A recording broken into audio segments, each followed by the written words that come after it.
Sa lumang bahay ng mga De La Peña sa Antipolo, may isang silid na hindi basta pinapasok ng sino man, ang dating kwarto ng lola ni Lira. Doon, sa gitna ng alikabok at amoy ng lumang kahoy, nakatayo ang isang malaking salamin na may ukit ng mga mukha sa paligid.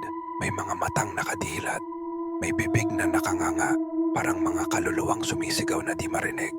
Noong una, hindi pinapansin ni Lira ang salamin. Pinagtatawanan pa nga niya ang mga kwento ng mga kasambahay. "Lira," sabi ni Aling Dory, ang matandang tagapag-alaga ng bahay, "wag na wag kang titingin dyan kapag sumapit ang alas 12. May matayang bumabalik sa'yo." Ngunit hindi siya naniniwala hanggang sa isang gabi, habang nag-aaral, napansin niyang may alon sa refleksyon ng salamin. Parang tubig na ginagalaw ng hangin, kahit sarado naman ang mga bintana. Lumapit siya dala ng kuryosidad. Nang abutin niya ang ibabaw ng salamin, malamig ito, sobrang lamig parang yelo. At sa sandaling iyon, may aninong dumaan sa likod niya. Paglingon niya, walang tao. Ngunit sa salamin, may babaeng nakatayo sa likod niya. Maputla, nakaputing bestida at nakayuko. Ang buhok ay nakatakip sa mukha. Akala ni Lira ay imahinasyon lang. Ngunit nang pumikit siya sandali at tumingin muli, wala na roon ang babae. Ang naiwan lang ay isang maputing marka ng kamay sa gitna ng salamin mula sa loob. Kinabukasan sinabi niya ito sa kanyang lola. Ngunit imbes na matakot, nanahimik ang matanda at sabay sabing, "Anak, huwag mo na lang pansinin. Yan ang salamin na ginamit ng ninuno natin sa panggagamot. Hindi mo siya dapat titigan ng matagal." "Bakit la?" tanong ni Lira. Ngumiti lang ang matanda, ngunit bakas ang kaba sa mga mata. Dahil baka makita ka niya. Mula noon sinubukan ni Lira iwasan ang salamin. Pero tuwing gabi, sa bawat sulok ng kwarto, tila may matang sumusunod sa kanya. Minsan, sa refleksyon ng bintana, nakikita niya ang sarili niyang nakangiti kahit wala naman siyang ginagawa. At minsan, habang natutulog, may maririnig siyang bulong. "Lira, tingnan mo ako." Isang gabi, hindi na siya nakatiis.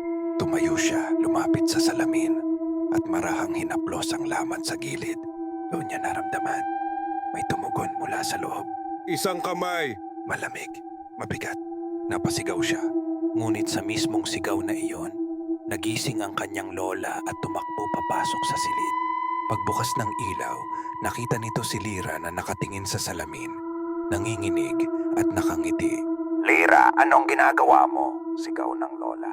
Dahan-dahang tumingin si Lira sa kanya. "La," bulong niya. Hindi po siya ako. Pagkatapos ng gabing yon, halos hindi na makatulog si Lira. Sa tuwing pipikit siya, nakikita niya ang refleksyon niya. Ngunit iba na. Ang ngiti ay mas malawak. Ang mga mata ay walang puti. At sa likod ng mga ngipin ay tila may dilim na kumikilos.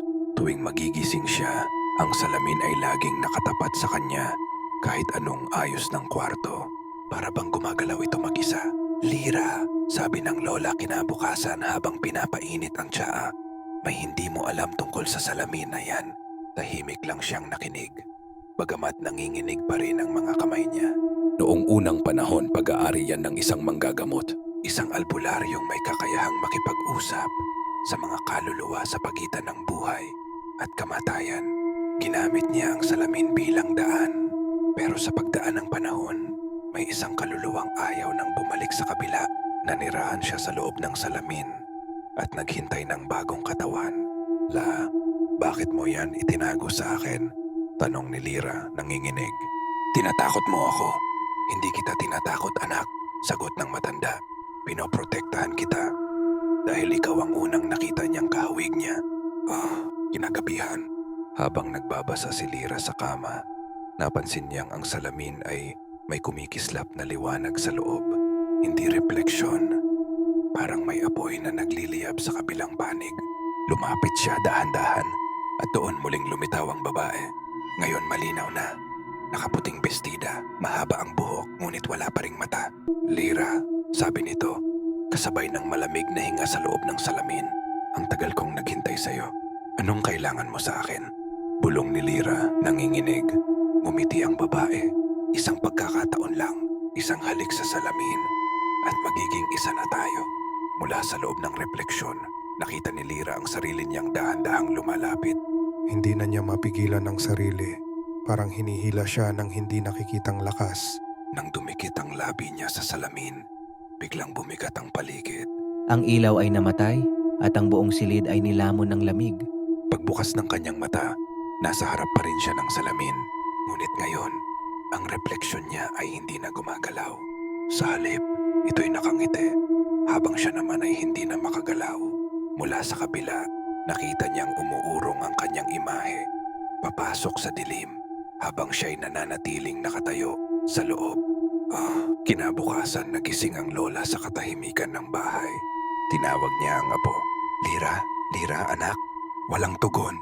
Nang buksan niya ang pinto, nakita niya si Lira na nakatayo sa harap ng salamin. Nakangiti. Anak! Dahan-dahan itong lumingon. Maputla at malamig ang mga mata. Magandang umaga, La, sabi ng tinig na hindi na kanya. Matagal kitang hinintay. Ngayon, sinasabing nasa Antipolo pa rin ang bahay ng mga De La Peña. Nabenta na raw ito, pero hindi pinapansin ng mga bagong may-ari ang salamin sa lumang silid. Tuwing gabi, maririnig pa rin daw ang mahinang boses mula sa loob. Salamin, salamin sa dingding. Sino ang susunod kong magiging akin?